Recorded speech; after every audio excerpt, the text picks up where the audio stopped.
Alhamdulillah alladzi bi ni'matihi tatimmus shalihat wa ashhadu an la ilaha illallah wahdahu la syarika lah wa ashhadu anna Muhammadan abduhu wa rasuluh. Ya ayyuhalladzina amanu taqullaha haqqa tuqatih wa la tamutunna illa wa antum muslimun. Amma ba'du, fa inna asdaqal hadithi kitabullah wa khairal hadi hadi Muhammadin sallallahu alaihi wasallam wa syarral umuri muhdatsatuha wa kullu muhdatsatin bid'ah wa kullu bid'atin dhalalah wa kullu dhalalatin finnar. Ikhwan wa akhwati fillah, bapak-bapak, ibu-ibu, kaum muslimin dan muslimah, jamaah salat maghrib dan majelis taklim Masjid Darussalam yang semoga dimuliakan oleh Allah Subhanahu wa ta'ala. Puji dan syukur tidak henti-hentinya selalu kita panjatkan kepada Allah Tabaraka wa ta'ala atas segala karunia nikmat jazakallah khair yang telah Allah limpahkan kepada kita, yang tentunya kita tidak akan pernah mampu, tidak akan pernah bisa menghitung-hitung nikmat tersebut. Mulai kita bangun dari tidur sampai kita tidur kembali, bahkan tidur itu sendiri bagian dari karunia nikmat Allah yang juga wajib untuk kita syukuri. Nikmatallahi la tuhsuha, dan jika kalian menghitung-hitung nikmat Allah, maka pasti kalian tidak akan mampu, tidak akan bisa menghitung-hitung nikmat tersebut. Bapak Ibu rahimani wa rahimakumullah, kita tidak diperintah oleh Allah untuk menghitung-hitung nikmat, tetapi kita diperintahkan oleh Allah untuk mensyukuri nikmat-nikmat tersebut.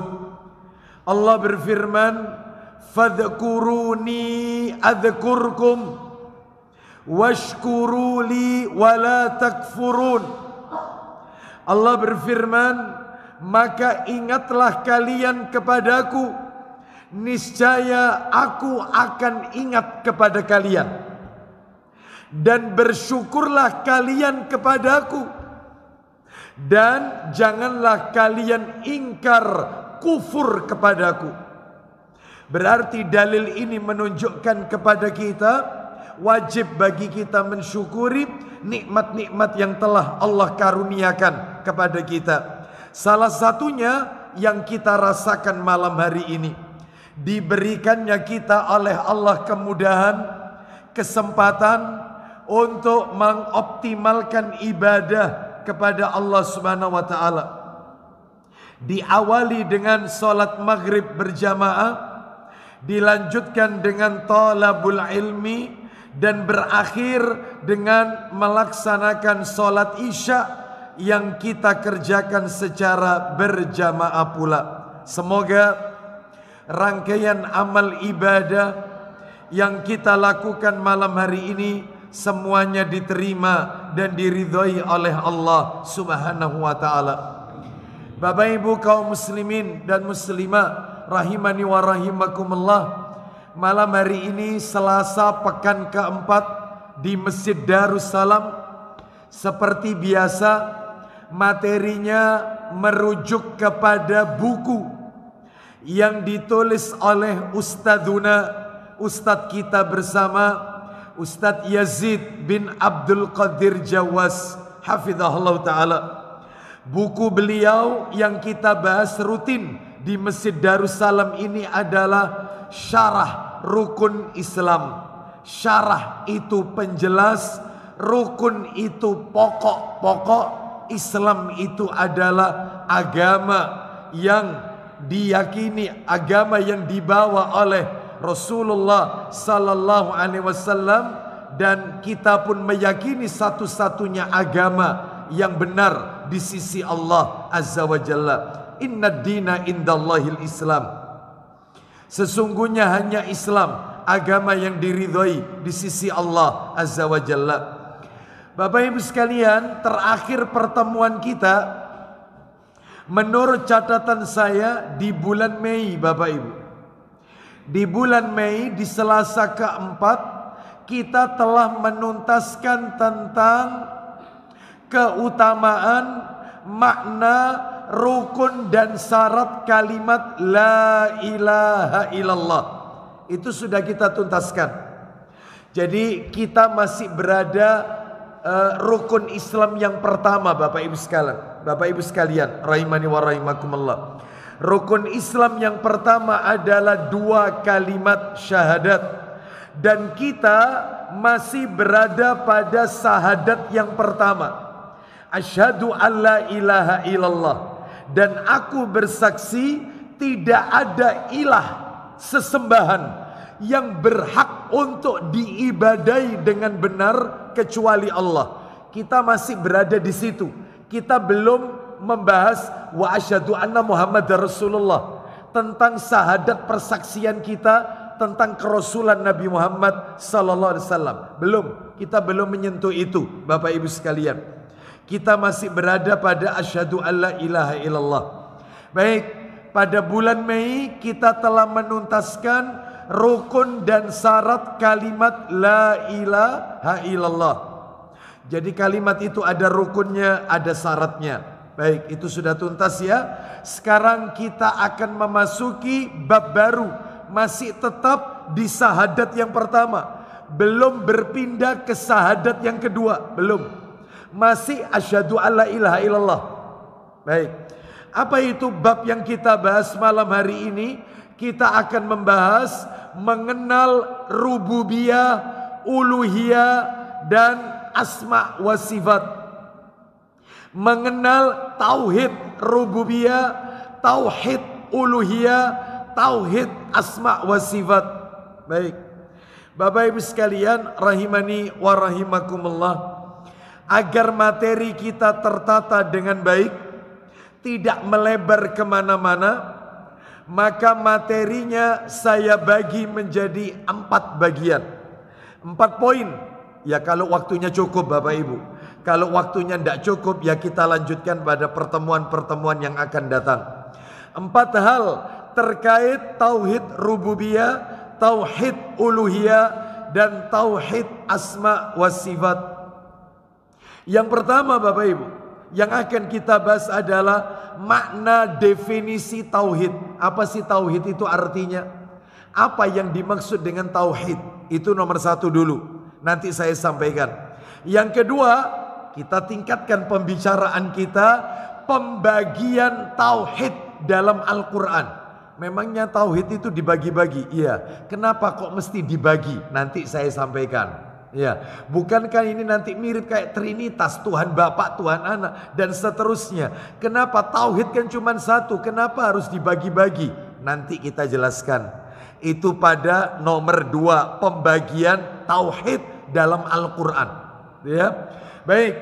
Lalu kemudian yang ketiga, materinya Bapak Ibu sekalian, yang kita bahas adalah tentang yang ketiga adalah penjelasan. Oh, mohon maaf.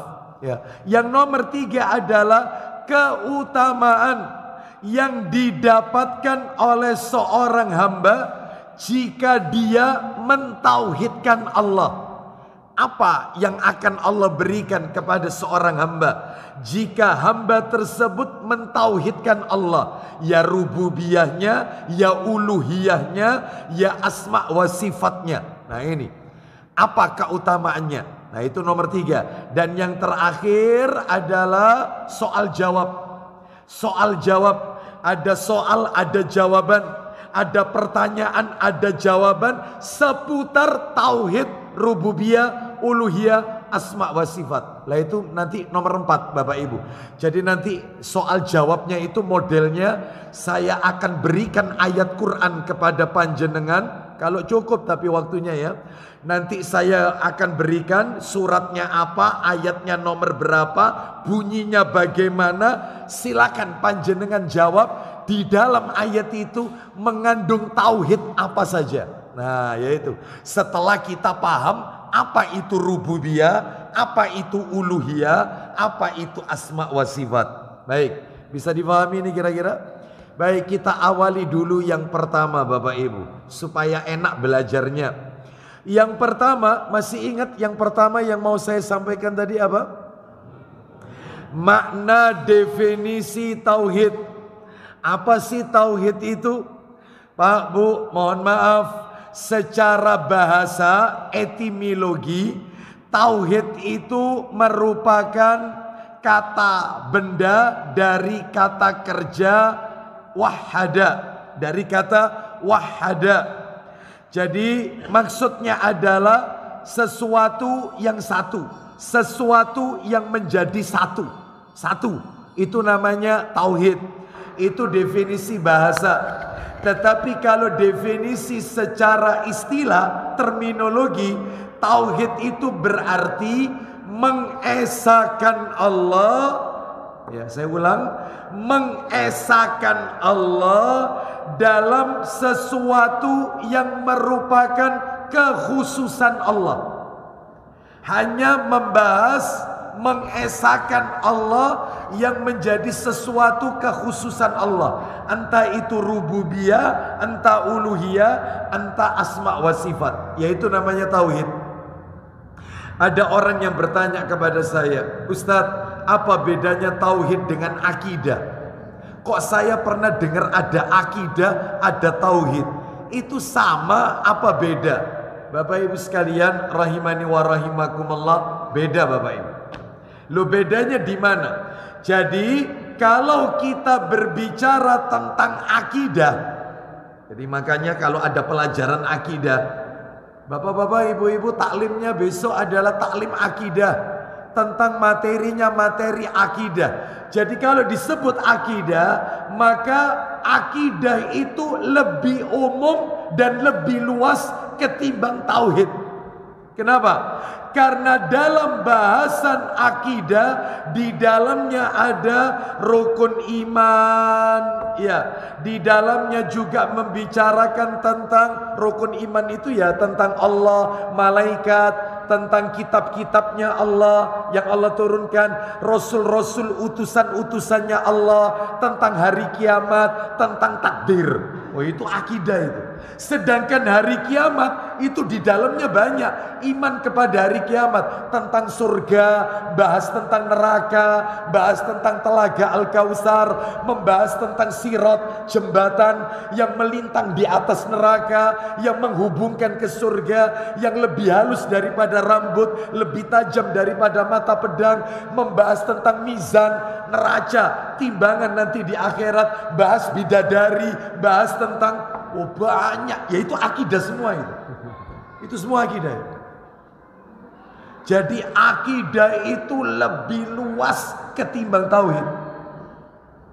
Bahas masalah sunnah, bahas masalah bid'ah, itu akidah Bapak Ibu.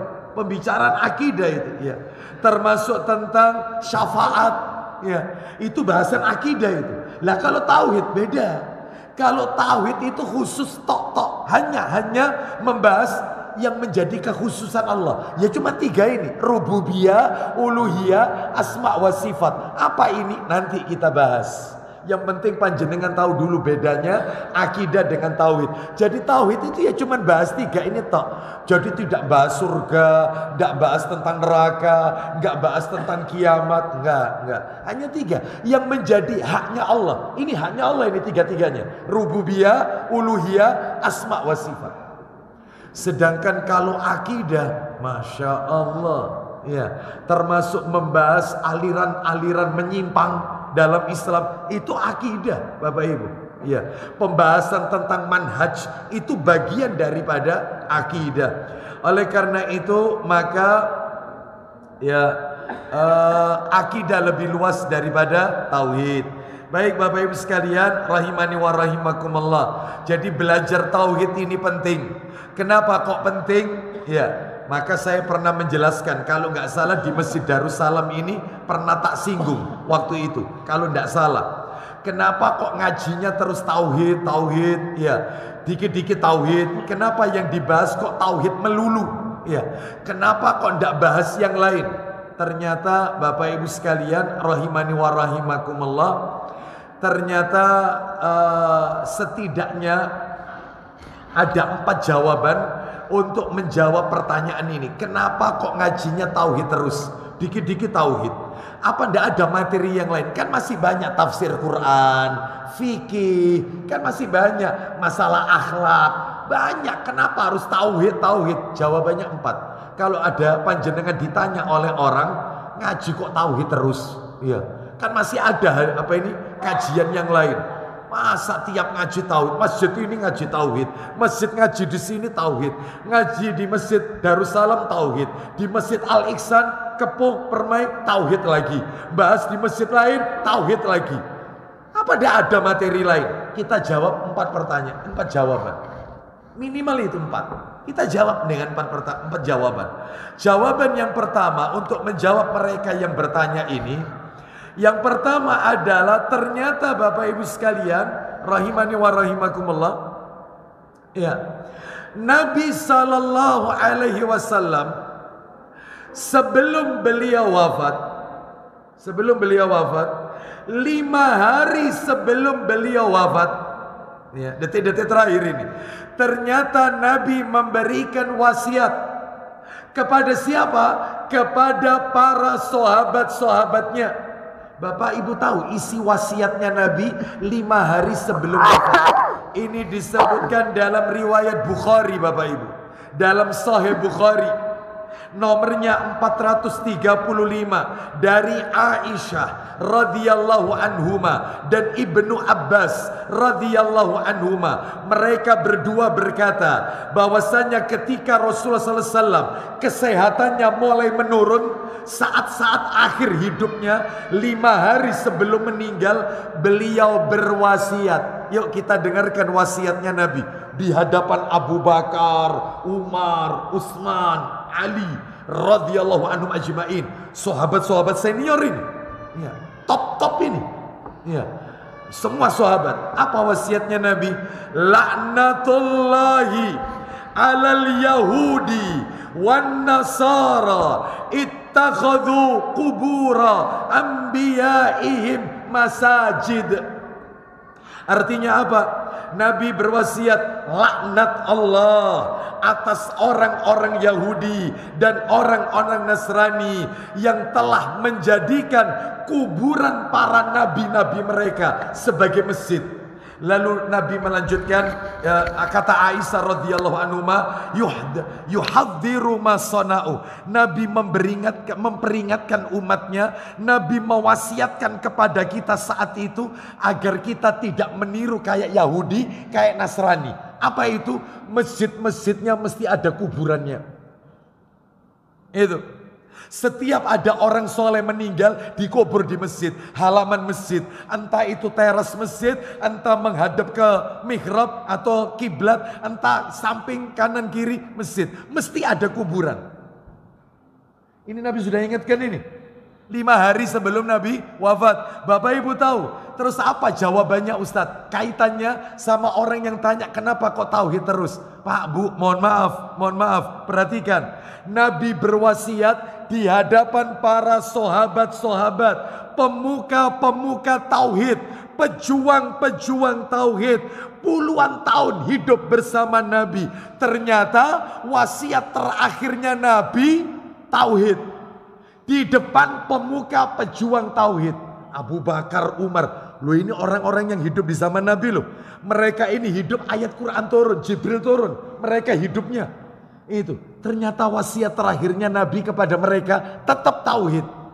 Artinya apa Bapak Ibu? Artinya adalah jangan bosan belajar tauhid. Kenapa? Karena Anda dan saya ulang, karena saya dan Anda adalah tidak lebih mulia dan tidak lebih terhormat ketimbang mereka para sahabat. Mereka manusia terbaik setelah Rasul. Tetap wasiatnya tauhid. Betapa pentingnya belajar tauhid.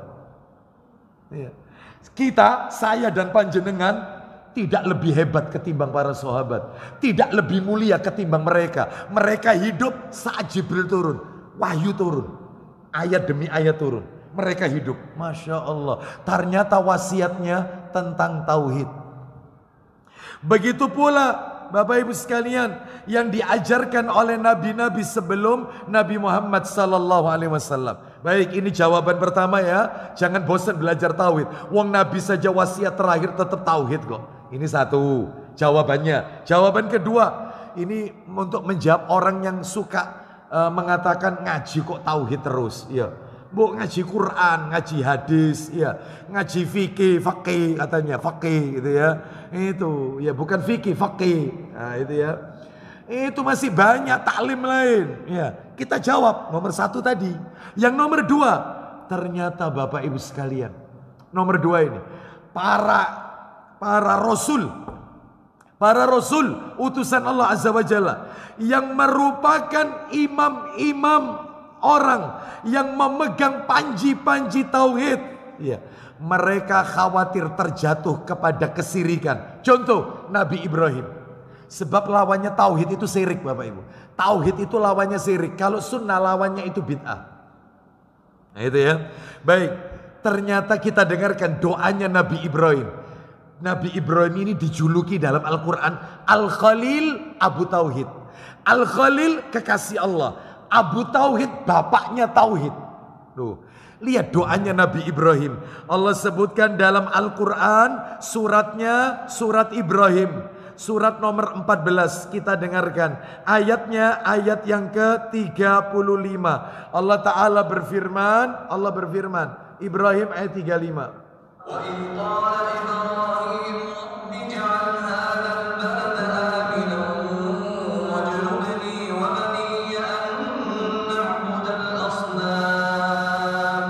Baik, kita dengarkan Bapak Ibu artinya. Dan ingatlah ketika Ibrahim berdoa. Perhatikan ya doanya Nabi Ibrahim. Ya Rabb, jadikanlah negeri ini, yaitu negeri Mekah, negeri yang aman. Belum kelar ini, lanjut. Dan jauhkanlah aku, perhatikan. Dan jauhkanlah aku beserta anak cucuku agar tidak menyembah berhala.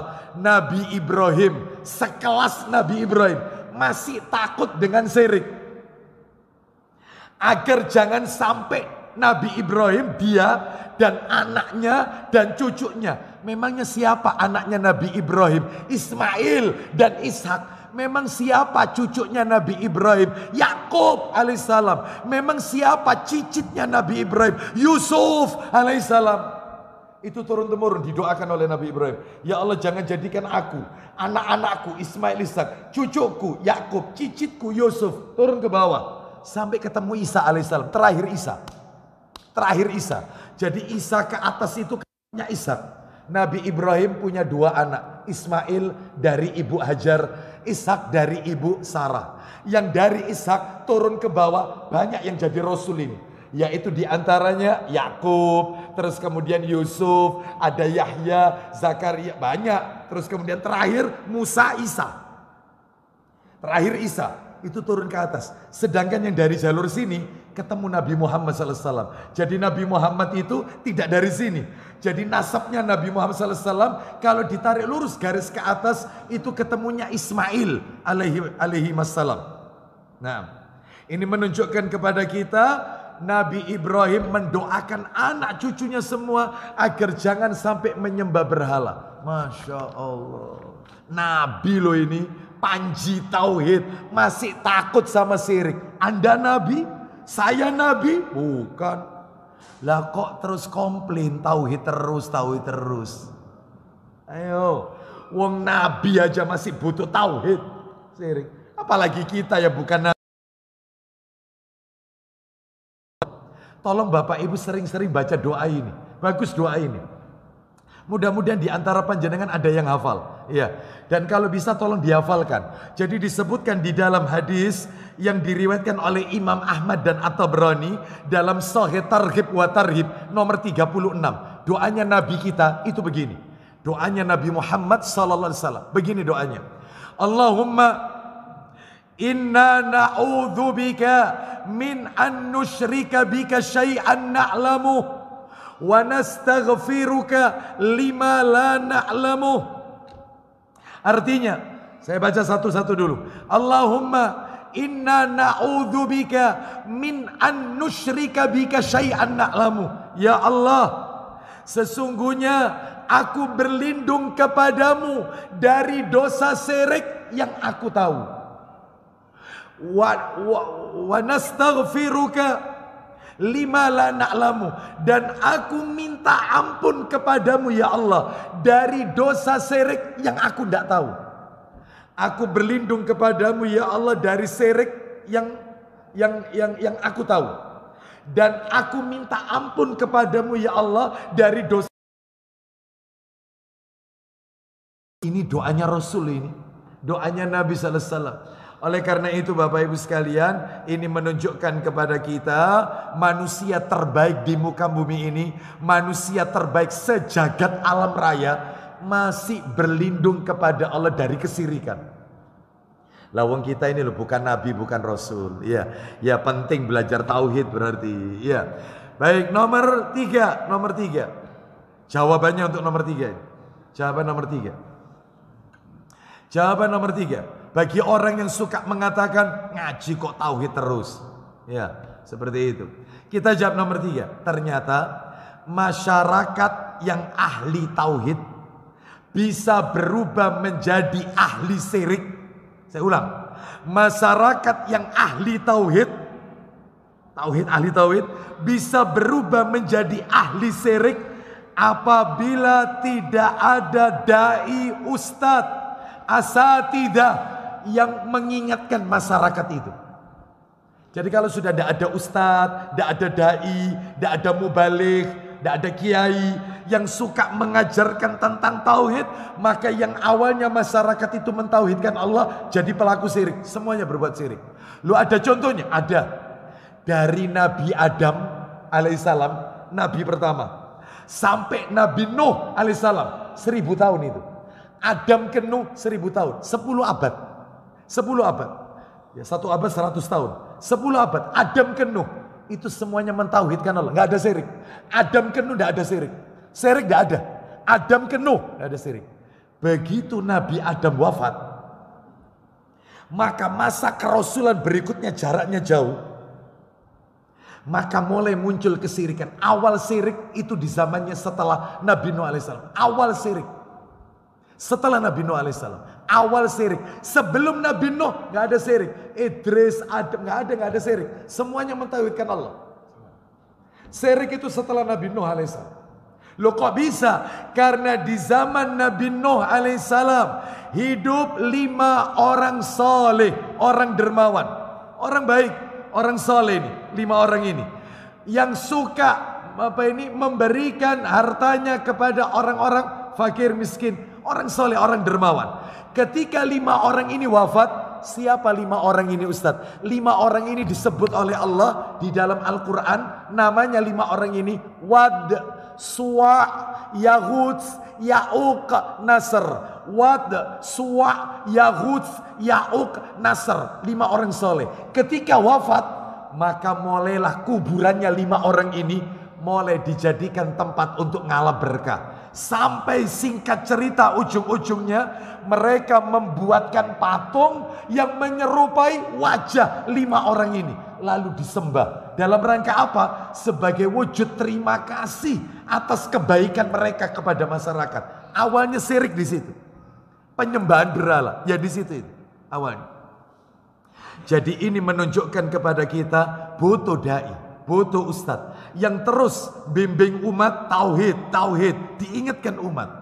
Wong yang sekarang ini loh Bapak Ibu, yang sekarang ini, ya kita gembor-gembor tauhid kayak begini, sampai teriak-teriak sampai suara entek ini sudah, ya tentang tauhid. Ustadz-ustadz kita, ya semua, ya ustadz-ustadz panjenengan ngisi di Darussalam atau mungkin di masjid-masjid lain, tauhid, ayo kembali kepada mengesahkan Allah, tinggalkan syirik. Itu pun syirik masih terjadi di mana-mana. Makanya bahkan kita ngomong seperti ini dianggap apa? Ya, dianggap apa? Iya, kok ngomong syirik-syirik terus katanya beliau. Iya, kok garis keras? Iya, intoleran kan gitu ya. Wahabi itu terakhir itu. Ya, Wahabi dan seterusnya. Ya, padahal ini dakwanya para nabi dan rasul. Baik, kita lanjutkan terakhir yang nomor 4. Jawabannya, kenapa kok harus mentauhidkan Allah? Pentingnya tauhid. Yang nomor 4 adalah survei membuktikan.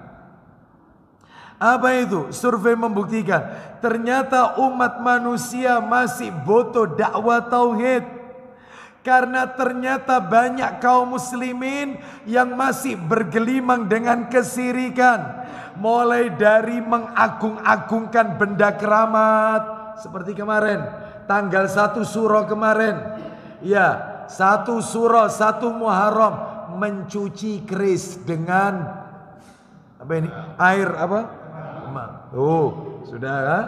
Itu. Terus kemudian percaya dengan dukun, tukang sihir, mendatangi paranormal, tukang ramal, masih percaya dengan tatoyur, merasa apes, merasa sial, nah gitu ya. Meminta kepada dukun, kepada tempat-tempat yang dikeramatkan, petilasan, ya. Meminta kepada penghuni kubur orang-orang soleh. Banyak Bapak Ibu. Mentok, paling mentok.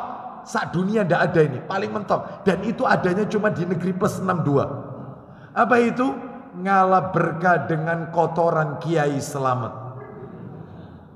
Kebo yang dikiaikan. Kebo putih, kebo albino, kebo putih. Yang tanggal 1 Suro diarak ke dalam keraton. Kotorannya diyakini mengandung berkah. Mereka berebut kotorannya. Loh, coba. Bapak Ibu, Fir'aun ini lebih kejam loh, Fir'aun ini. Tapi tidak pernah Fir'aun itu menyuruh pengikutnya kotoran untuk dijadikan tempat untuk ngalap berkah. Dan itu hanya ada di negeri plus 62. Negeri mana itu? Ya. Setahu saya tempat saya 031 Bapak Ibu. Ya. Bapak Ibu sekalian, ini menunjukkan kepada kita pentingnya kita mentauhidkan Allah. Baik, sekarang kita masuk materi nomor 2. Jadi tadi makna definisi tauhid ya.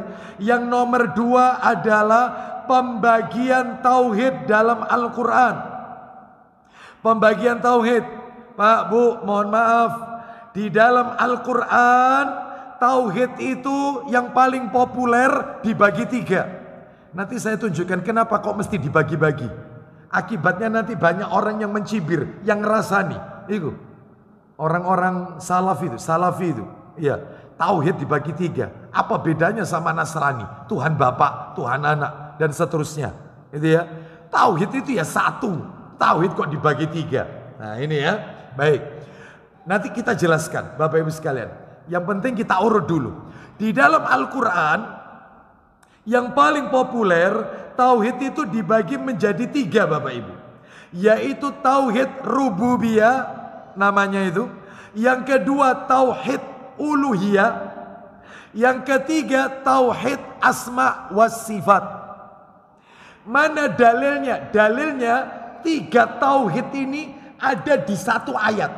3 tauhid ini ada di 1 ayat dalam Al-Quran. Loh, surat apa itu? Ayat berapa? Ada 3-3-nya. Ayo kita dengarkan firman Allah di surat nomor 19. Surat Maryam. ayatnya 65. Maryam ayat 65. Kita dengarkan bersama. Allah Ta'ala berfirman. Allah berfirman. Rabbus samawati wal ardi wa ma bainahuma fa'budhu wastabir li'ibadati hal ta'lamu lahu samiyya. Kita dengarkan Bapak Ibu sekalian terjemahnya surat Maryam ayat. Tauhid ada berapa tadi tauhid? 3. Rububiyah, uluhiyah, asma wa sifat. Kita dengarkan dulu terjemahnya. Dialah Tuhan. Dialah Tuhan yang menguasai langit dan bumi dan segala yang ada di antara keduanya. Maka sembahlah Dia dan berteguh hatilah dalam beribadah kepadanya. Apakah engkau mengetahui ada sesuatu yang sama dengan Dia, dengannya? Nah, itu. Maksudnya di mana ini Ustadz? Pak, Bu, mohon maaf. Ya, sekarang saya akan jelaskan apa sih tauhid rububiyah, tauhid uluhiyah, tauhid asma wa sifat itu. Singkat aja ya, ringkas saja. Ringkas saja. Tauhid rububiyah itu Bapak Ibu sekalian. Nah ini, tauhid rububiyah ini adalah, yaitu maknanya adalah mengesahkan Allah dalam hal penciptaan dan kepemilikan. Jadi tanamkan dalam hati kita bahwasanya Allah itu Maha Pencipta. Allah yang mengatur alam raya semesta. Ya. Terus Allah lah yang memberikan rizki. Allah yang mendatangkan hujan. Allah yang mendatangkan badai. Allah yang menggerakkan bintang-bintang. Allah yang menghidupkan. Allah pula yang mematikan. Nah itu maksudnya rububiyah. Jadi keyakinan kita itu semua adalah perbuatan Allah. Allah menghidupkan, Allah menciptakan, Allah memberi rezeki, ya. Allah yang memiliki alam raya beserta isinya. Kemudian Allah yang memelihara, ya, seluruh makhluk-makhluknya. Kemudian diantaranya lagi adalah yaitu Allah yang mendatangkan badai dan hujan, ya. Allah pula yang menggerakkan bintang-bintang. Itu keyakinan itu tanamkan. Nah itu namanya rububiyah. Itu Bapak Ibu sekalian, mohon maaf ini, mohon maaf. Perhatikan baik-baik. Tauhid rububiyah ini Bapak Ibu, rububiyah ya, rububiyah. Keyakinan tentang Allah pencipta, Allah yang menghidupkan, Allah yang mematikan, Allah yang memberi rizki, ya, Allah yang mengatur alam raya, itu dimiliki oleh semua orang, Muslim maupun kafir. Lu kok bisa? Ya. Orang kafir pun dulu sampai sekarang mengakui pencipta itu Allah, pemberi rezeki itu Allah. Bapak Ibu kalau nggak percaya, tak tunjukkan beberapa ayat Quran. Orang-orang kafir di zaman Nabi, ketika mereka ditanya oleh Nabi, siapakah yang menciptakan langit dan bumi? Mereka menjawab Allah, bukan berhala. Bukan. Jawabannya Allah. Kaget Anda jawaban mereka. Allah. Siapa yang menghidupkan dan yang mematikan? Allah. Siapa yang mengatur alam raya? Allah. Siapa yang memiliki semua alam ini, langit dan bumi, dan di antara keduanya? Allah. Mereka tahu itu. Orang kafir meyakini. Ada dalilnya? Ada. Ayo kita dengarkan. Banyak ini dalilnya. Coba kita lihat surat Yunus. Surat Yunus. Kita lihat surat Yunus itu surat nomor berapa? Surat nomor 10. Ayatnya Bapak Ibu 31 dan 32. Yunus 31 dan 32. Allah berfirman,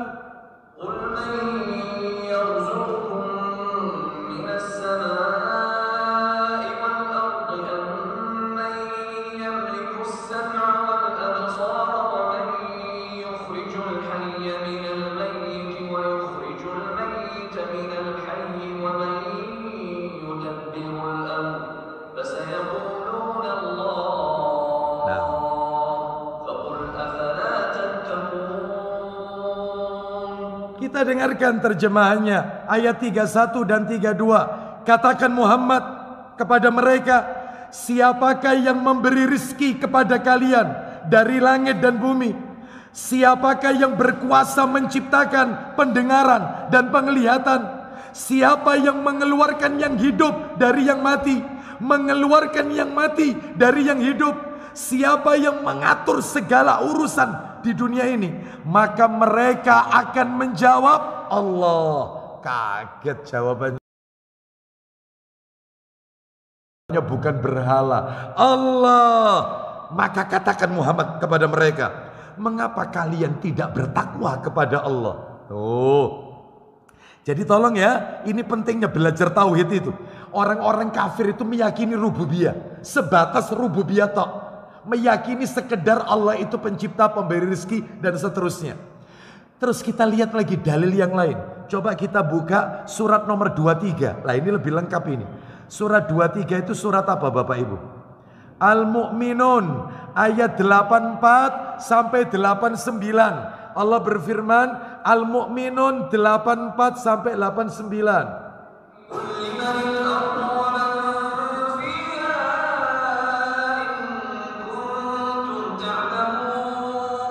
Sayaqulu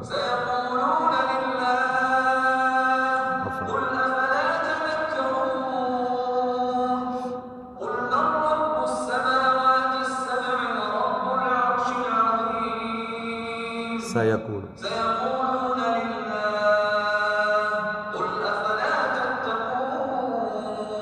pertanyaan berikutnya.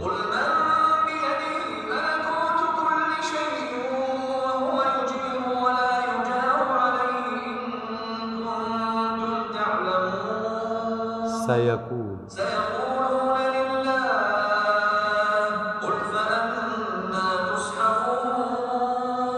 kita dengarkan ayat 84 sampai 89. Katakan Muhammad, milik siapa bumi dan semua yang ada di dalam bumi ini? Jika kalian mengetahui, mereka akan menjawab milik Allah. Katakan Muhammad, mengapa kamu tidak ingat? Terus berikutnya, katakan Muhammad, siapa Tuhan yang memiliki langit yang 7 dan yang memiliki aras yang agung? Mereka akan menjawab milik Allah. Katakan Muhammad, mengapa kamu tidak bertakwa? Katakan Muhammad, siapakah yang di tangannya berada kekuasaan segala sesuatu? Dia melindungi dan tidak ada yang dapat dilindungi dari azabnya. Jika kamu mengetahui, mereka akan menjawab milik Allah. Katakan Muhammad, kalau demikian, maka bagaimana kamu sampai tertipu? Ngerti Pak, orang kafir ini tahu. Tahu, mereka faham rububiyah. Makanya ini perlu dibagi. Kenapa? Supaya untuk mengetahui kesesatan mereka. Tujuannya itu. Jadi bukan Tuhan itu ada 3, Allah itu 3. Bukan, Allah tetap satu. Ini tujuannya adalah untuk memberikan batasan. Sebab orang-orang kafir itu juga mengakui pencipta itu Allah. Tapi sayang beribu sayang, mereka tidak menyembah kepada Allah. Mereka menyembah berhala, minta kepada pohon yang dikeramatkan dan seterusnya. Nah, ini.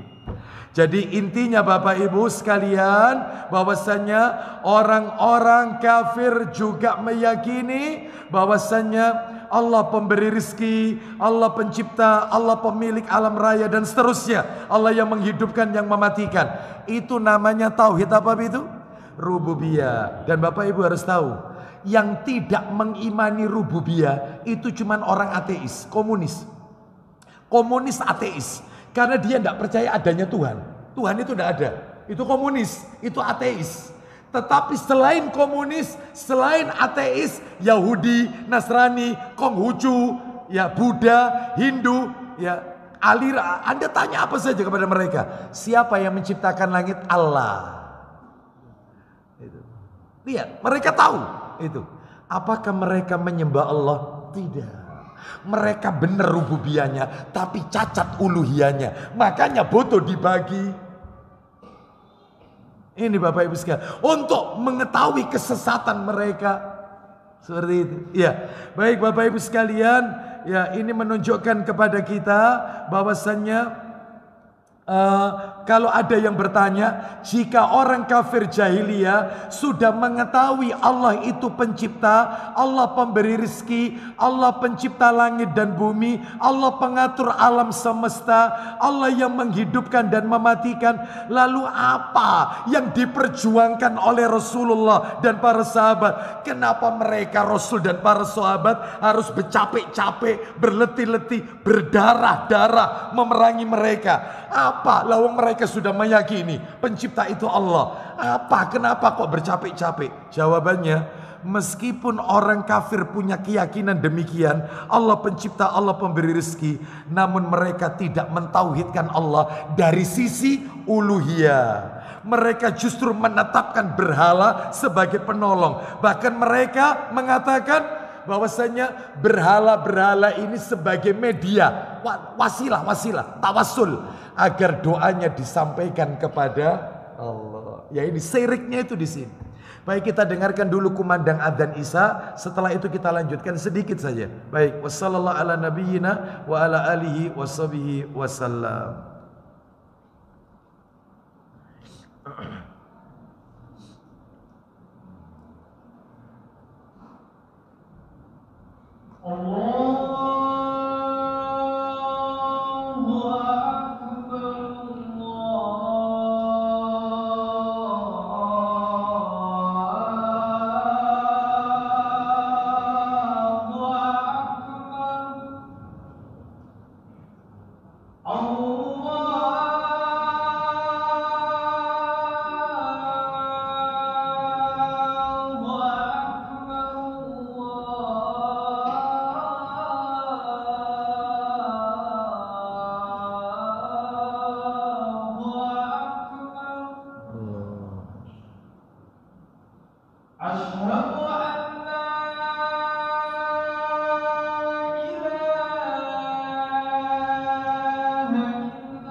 Alhamdulillah wassalatu wassalamu ala Rasulillah wa ba'd.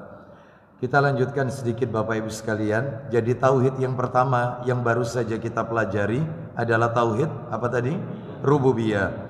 Apakah tauhid rububiyah ini orang-orang kafir memilikinya? Ya, mereka meyakini tauhid rububiyah.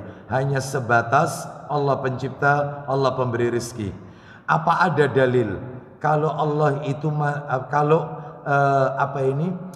apakah ada dalil tentang tauhid rububiyah ini? Ada. Dalilnya adalah disebutkan di dalam Al-Quran surat nomor 7 Al-A'raf ayat 54. Surat 7 ayat 54. Allah Ta'ala berfirman, mari kita dengarkan surat yang ke-7 Al-A'raf ayatnya 54. Allah berfirman di bagian bawah Bapak Ibu sekalian, ayatnya ya, ayatnya panjang, ada di bagian bawah. Ala lahul khalqu wal amr tabarakallahu rabbul alamin. Artinya, ingatlah segala pencipta dan urusan menjadi haknya Maha Suci Allah, Tuhan seluruh alam. Nah, berarti ini menetapkan adanya tauhid rububiyah, pencipta, pemilik, pemberi rezeki dan seterusnya. Yang tidak mengimani tauhid rububiyah ini tadi siapa? Yang tidak punya tauhid rububiyah? Kelompok siapa? Komunis dan ateis. Baik. Bapak Ibu sekalian rahimani wa rahimakumullah. Maka tauhid rububiyah ini diakui oleh semua orang. Tidak ada umat manapun yang menyangkalnya. Sekalipun Fir'aun. Fir'aun meyakini Allah itu pencipta, Allah itu pemberi rezeki. Padahal dia sendiri ngaku sebagai Tuhan. Tapi Fir'aun sendiri menetapkan bahwasanya pemilik alam raya, pencipta dan seterusnya ini Allah. Mari kita dengarkan. Allah Ta'ala berfirman, cerita tentang Fir'aun sedikit. Fir'aun itu loh meyakini. Ya. Kita lihat ini surat nomor 17. Surat 17 itu surat Al-Isra Bapak Ibu. Ayatnya 102. Allah Ta'ala berfirman Al-Isra ayat 102.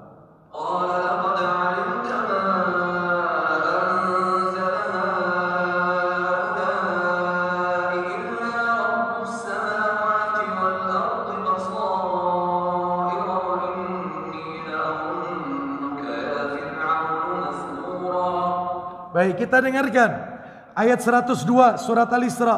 Musa menjawab, lihat jawaban Nabi Musa. Sungguh engkau di sini Fir'aun. Sungguh engkau telah mengetahui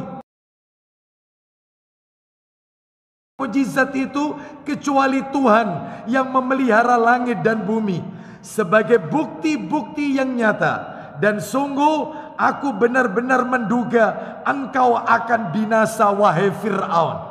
Jadi Nabi Musa alaihissalam mengatakan kau itu sebenarnya tahu bahwasanya yang menurunkan mukjizat ini Allah. Yang mengatur ini semua adalah Allah. Nah, engkau akan binasa wahai Fir'aun. Itu kata Nabi Musa alaihissalam kepada Fir'aun. Kita lihat lagi surat nomor 27. Kita lanjut dikit aja ya. Surat 27 An-Naml ayatnya 12 sampai 14. Surat 27 ayat 12 sampai 14. Allah berfirman, "Wa adkhil yadaka fi jaybika takhruj bayda'a min ghairi su' fi 9 ayatin ila fir'auna wa qaumihi innahum kanu qauman fasiqin." 13.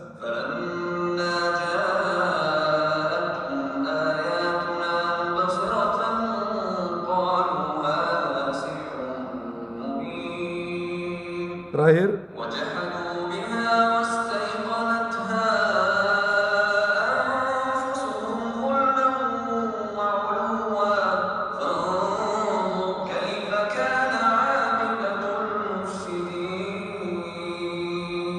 Allah Ta'ala berfirman di surat An-Naml ayat 12 kita baca. Dan masukkanlah tanganmu ke leher bajumu. Niscaya ia akan keluar menjadi putih bersinar tanpa cacat. Kedua mukjizat ini termasuk 9 macam mukjizat yang akan dikemukakan kepada Fir'aun dan kaumnya. mereka benar-benar orang-orang yang fasik. Kita lihat lagi ayat 13-nya. Maka ketika mukjizat-mukjizat kami yang terang itu sampai kepada mereka, Fir'aun dan kaumnya ini, mereka berkata, ini sihir yang nyata. Ayat terakhir, dan mereka mengingkarinya karena kezaliman dan kesombongannya. Kita lihat kan ini, kita lihat. Padahal hati mereka meyakini kebenarannya. Maka perhatikanlah bagaimana kesudahan orang-orang yang berbuat kerusakan. Itu disebutkan dalam tafsir Ibnu Katsir, sebenarnya dalam hati Fir'aun itu meyakini bahwasanya ini semua adalah dari Tuhannya Musa. Mukjizat ini dari Allah, sang pencipta langit dan bumi. Tapi karena dia sombong, nah ini ya, berarti kalau gitu tauhid rububiyah dimiliki juga oleh orang kafir. Sebagai penutup Bapak Ibu sekalian, sebagai penutup, orang kalau sudah mentauhidkan Allah dari sisi rububiyah, dia sudah tahu Allah pencipta, Allah pemberi rezeki, Allah menghidupkan, Allah mematikan, Allah memelihara. Mestinya loh ya, mestinya harus menyembah Allah. Mestinya. Kan begitu Bapak Ibu. Memang ada dalilnya Ustadz. Orang itu kalau sudah yakin Allah pemberi rezeki, Allah menghidupkan, mematikan, Allah yang punya langit dan bumi, mestinya dia harus menyembah Allah. Ada.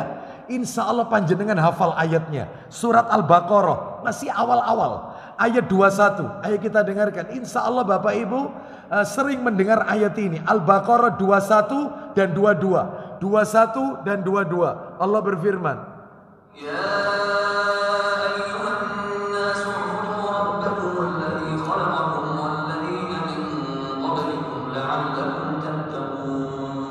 poinnya,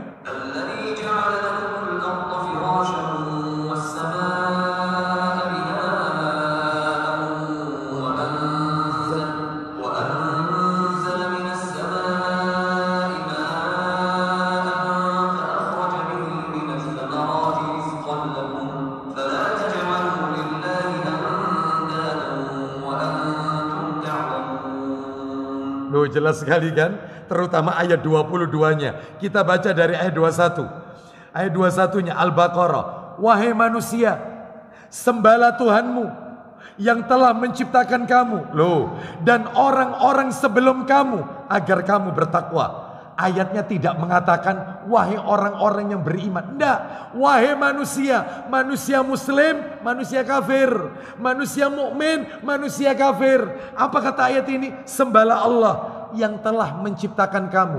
Jadi kalau dia tahu kalau dia itu diciptakan Allah, mestinya nyembah Allah sebelum kamu. Terus ayat 22-nya, dialah yang menciptakan bumi sebagai hamparan bagimu dan langit sebagai atap, dan dialah yang menurunkan air hujan dari langit, dan dia menghasilkan dengan hujan itu buah-buahan sebagai rizki untukmu. Karena itu janganlah kamu mengadakan tandingan-tandingan bagi Allah, padahal kamu mengetahui. Orang kalau sudah paham tauhid rububiyah mestinya harus menyembah. Lah kok ini tidak, malah minta kepada pohon yang dikeramatkan, minta kepada berhala. Makanya perlu dibagi. Sebagai penutup sebelum kita sholat isya, lo tauhid uluhiyahnya insya Allah pada kajian berikutnya. Ini sebagai penutup Bapak Ibu, yang perlu panjenengan ketahui. Kalau ada yang tanya, kenapa tauhid kok dibagi 3? Kan ini seakan-akan kesannya itu kayak Trinitas, Tuhan Bapa, Tuhan Anak, dan seterusnya. Kenapa? Ternyata Bapak Ibu jawabannya adalah memang benar.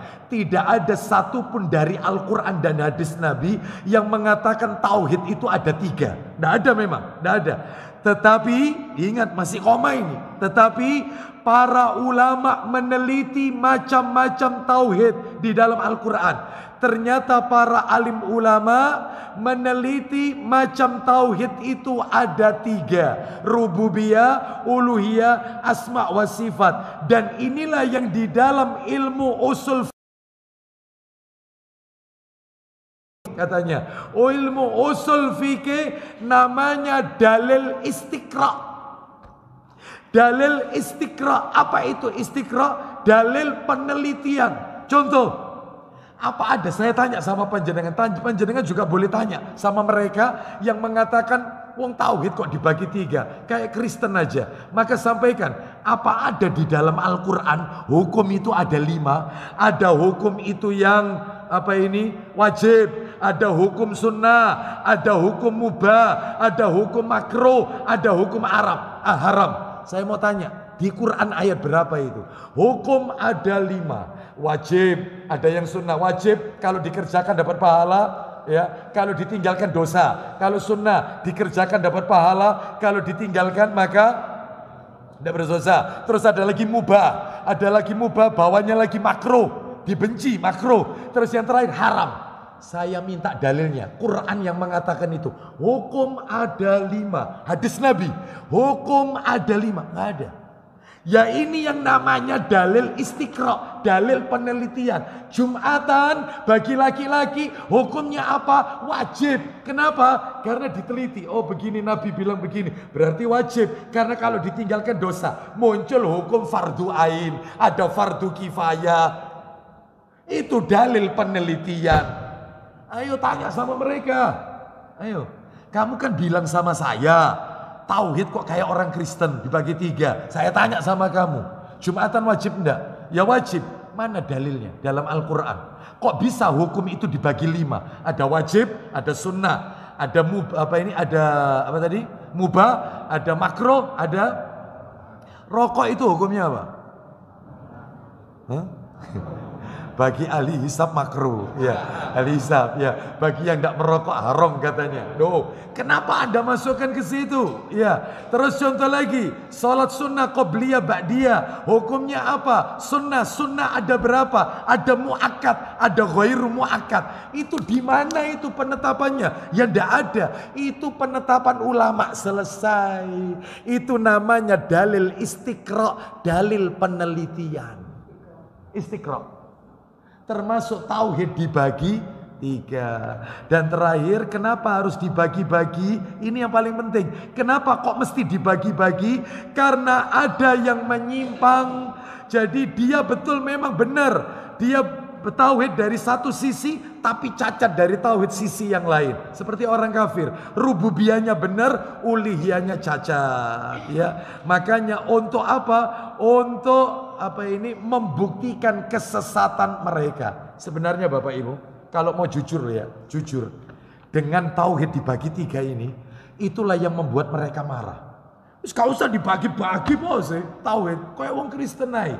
Sebenarnya untuk mengungkap kesesatan mereka, karena dia minta sama kuburan orang soleh. Dia ditanya, siapa yang ngasih rezeki? Allah. Siapa yang menghidupkan? Allah. Siapa yang bisa mengabulkan doa? Allah. Tapi dia minta kepada kuburan orang-orang soleh. Oh, kena dia tauhid uluhiyah. Makanya dia marah besar. Gak usah dibagi-bagi. Tauhid ya tauhid. Jadi untuk mengungkap kesesatan mereka sebenarnya, tauhid ini dibagi-bagi. Paham sampai di sini ya? Nah, itulah pentingnya belajar tauhid. Ya, baik, insya Allah kita akan bahas yaitu pada pertemuan berikutnya, lanjutan tauhid berikutnya. Semoga Allah menjadikan kita orang-orang yang mentauhidkan Allah sampai ajal menjemput kita. Semoga Allah wafatkan kita dalam keadaan husnul khatimah. Kita akhiri wassallallahu ala nabiyyina wa ala alihi washabihi wasallam. Subhanakallahumma wa bihamdika asyhadu an la ilaha illa anta astaghfiruka wa atubu ilaik. Wa akhiru da'wana anil hamdulillahi rabbil alamin. Assalamualaikum warahmatullahi wabarakatuh.